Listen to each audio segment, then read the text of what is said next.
কোথায় পাখি? ও হ্যাঁ, গাছে তো পাখি থাকবেই সোনা। তুমি পাখি দিয়ে একটা আবৃত্তি করতে পারবে? করো তো দেখি। কবি চন্দননাথের লেখা কবিতা দোয়েলের কথা।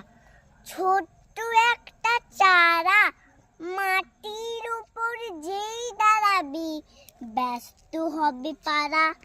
কেউ দেবে জল ওর শিকড়ে, কেউ বা দেবে ঘেরা, টাঙিয়ে দেবে কেউ বা নোটিশ। নিষেধ পাতা ছিঁড়া, ভর দুপুরে রোদরে চারার কষ্ট যদি হয়, একটু ছায়ার আড়াল তাকে কেউ দেবে নিশ্চয়। সবার আদর যত্ন পেয়ে আকাশ ছুলে তারা চারা, তার খুশিতে সেই পাড়াটা হবে বাঁধন হারা। এমনটা তো হতেই পারে নাকি?